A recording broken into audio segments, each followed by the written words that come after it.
Happy Monday, everybody, and welcome live and direct from the Frank Beck Chevrolet Studio Annex. This is a Monday football edition of Time Out Overtime on the Time Out Overtime YouTube channel. I'm your host, Rick Arsenal, and you know the drill by now. If you haven't done so yet, get down there in the corner. You smash that like and subscribe button. And yes, you could very well be subscriber number 102, and you will be the winner. And I would say congratulations to you. You will be the winner. If you are subscriber number 102 and you're asking, what will you win? How about my undying gratitude? I can't thank you enough for watching and listening. You've been very loyal to me, and don't think I don't appreciate that. Thank you very much. Mainly football, college, and the Lions. Of course, we have a lot to discuss. I've got some game stats, and the grades are in from Pro Football Focus on the 5 best and 5 worst for the Lions on offense and defense. And just a bit of a, if you will, a look around the NFL as to what transpired over the weekend. Some crazy games, you got to admit. So let's do the Tigers first, then we'll do our commercial obligations before we get to football. So they're, pardon me.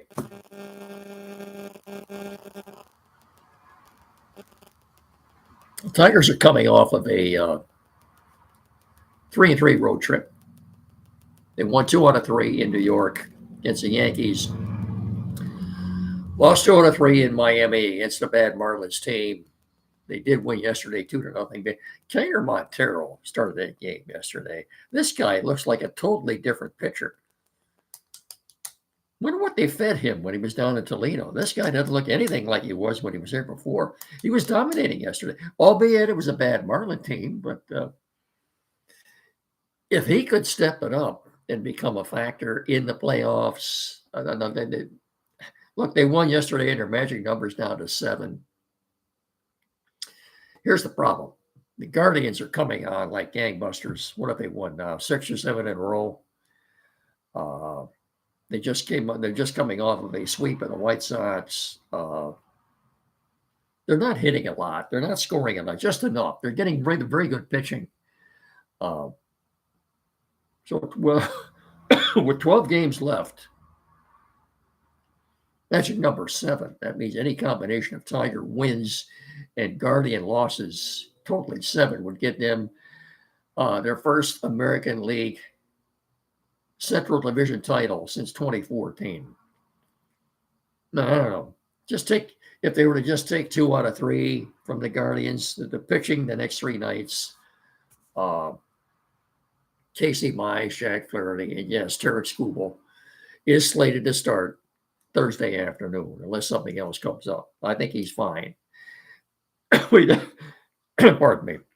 I don't start coughing until I start doing this.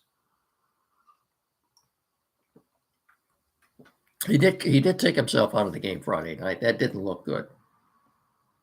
All the tests show he's fine. Going to be all right. Big sigh of relief on that one, right? Anyway, just take 2 out of 3 from the Guardians, and you got your magic number down to 3. You got 3 home games left after that this coming weekend against the Atlanta Braves. So in order to clinch at home, they'd have to sweep that series. Unfortunately, it doesn't look like they're going to clinch at home, and that's too bad. That's too bad. Your first division title in 11 years, and you don't do it in front of the fans.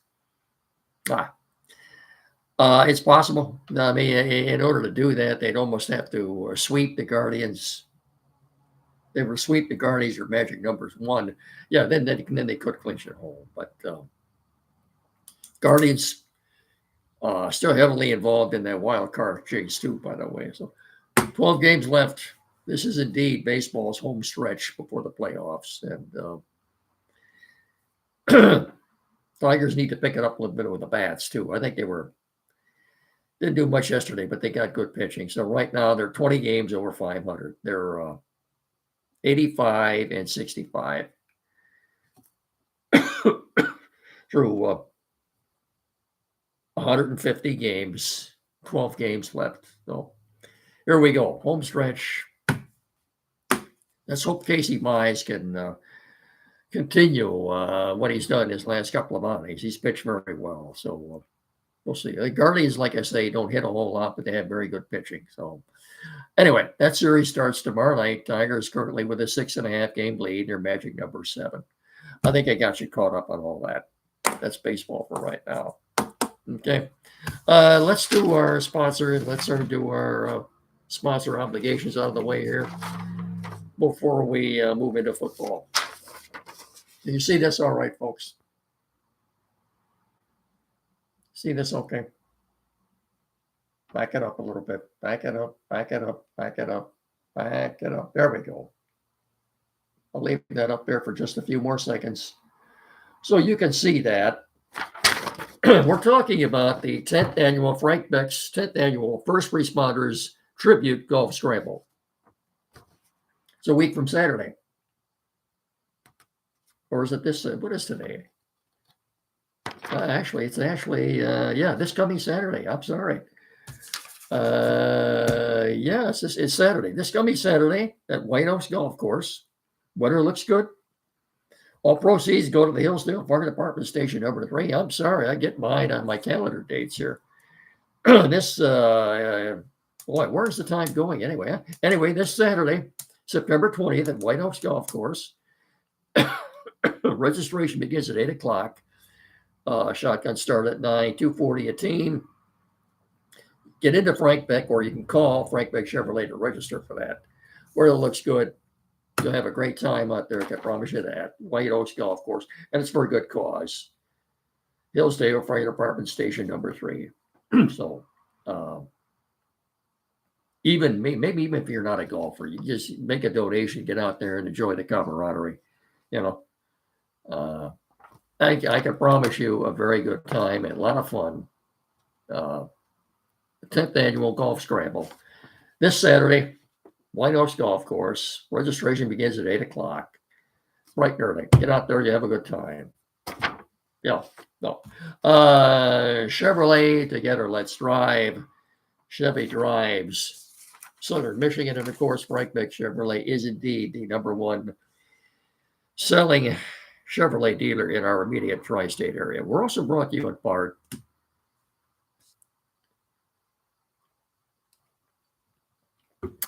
by Barrett Insurance on the corner of in downtown Jonesville, on the corner of M99 and US 12, 517-849-1000. That's BarrettINS.com. Barrett Insurance, protecting your dreams. One more time, in downtown Jonesville on M99 and US 12, 517-849-1000. Barrett Insurance, protecting your dreams. That's BarrettINS.com. Good folks. Okay. College football. It was a good weekend for the locals. Michigan was a 27.5 point favorite over Central. And as they went to 2-1, I would say a 63-3 drubbing of the Central Michigan Chippewas got them a cover. So if you had Michigan and you laid the 27.5 points this past weekend, congratulations. Same thing with the Michigan State Spartans. They beat Youngstown State 41-24. Youngstown State did offer some resistance, if you will, in the first half, but the Spartans pulled away in the second half. Michigan, kind of surprising. Not that they were ranked 23. Now with that win, decisive win, they bumped them up 2 spots and number 21 ranked. They are 2.5 point favorites going into this game at Nebraska on Saturday. It's kind of a little bit surprising, I think. Over under on that game is 44.5, and the Spartans will be out in Los Angeles to play the Southern Cal Trojans. And they will be 17.5-point underdogs. The over-under for that game is 56.5, and the Spartans are not ranked. And this will be their first road game of the season, by the way. They are 3-0, but they all came at home.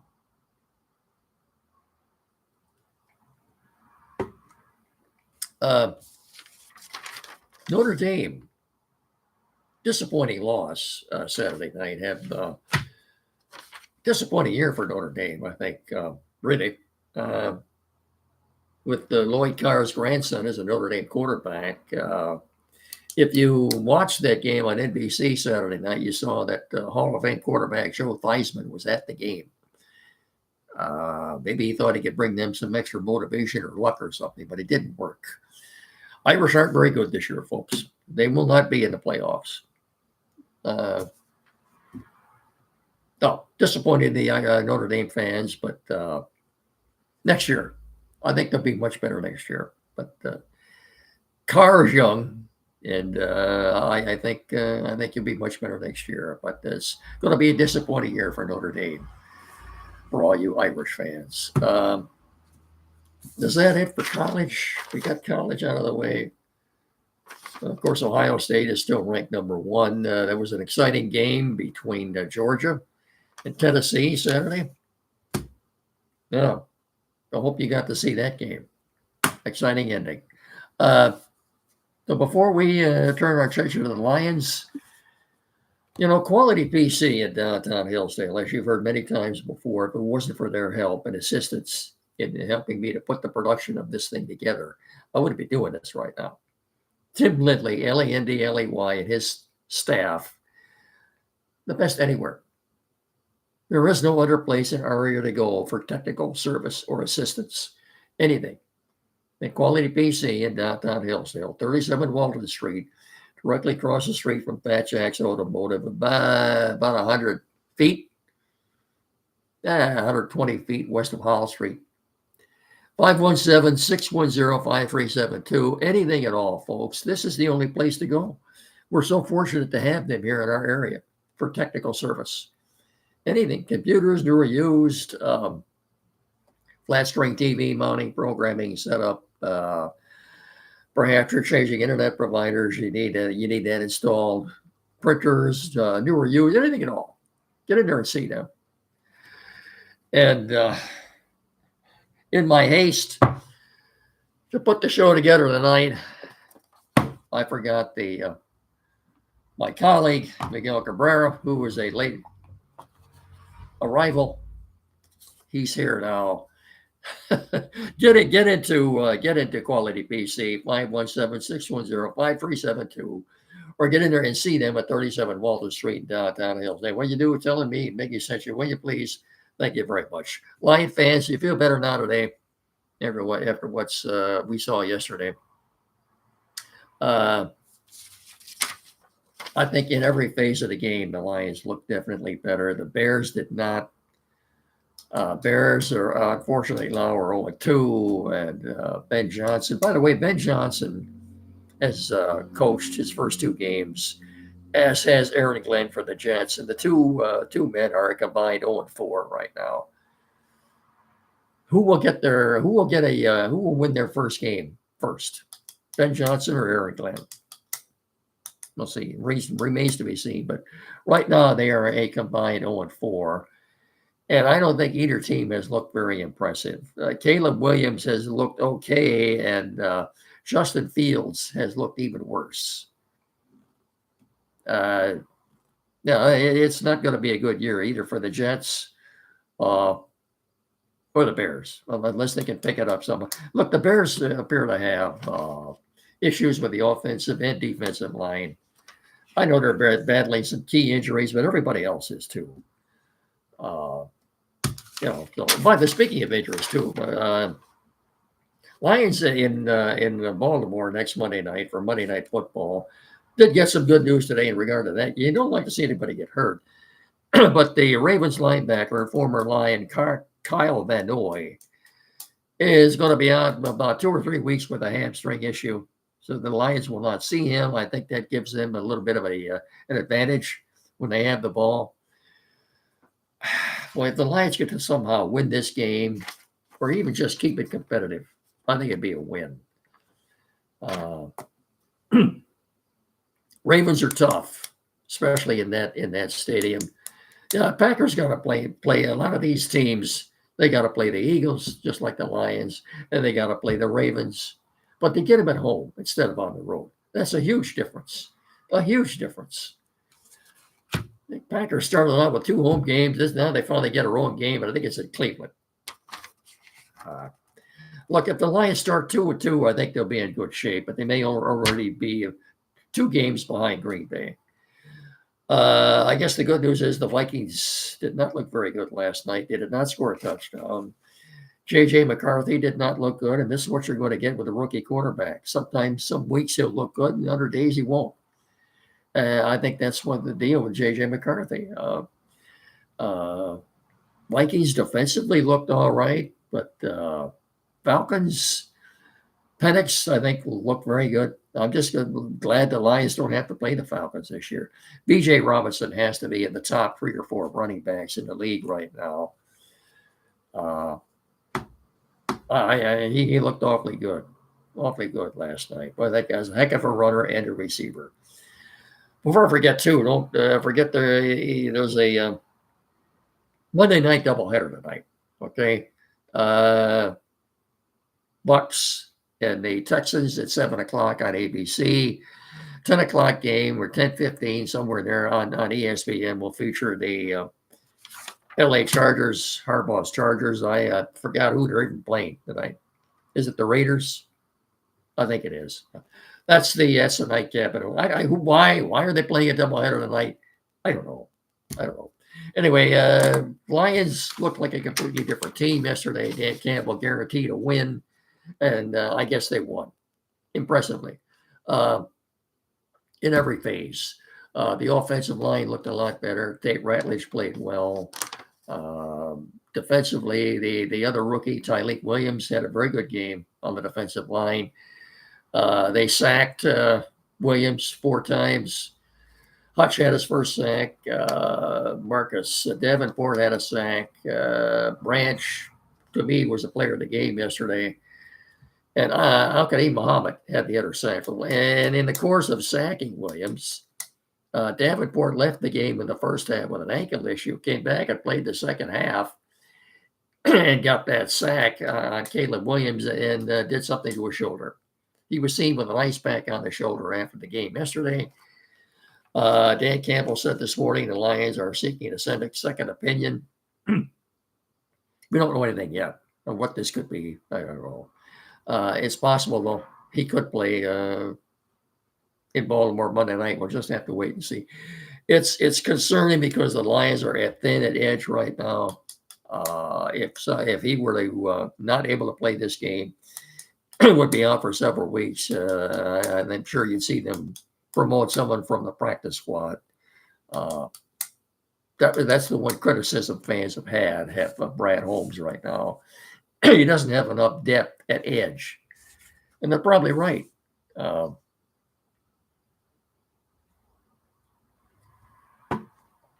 Anyway, we'll wait and see.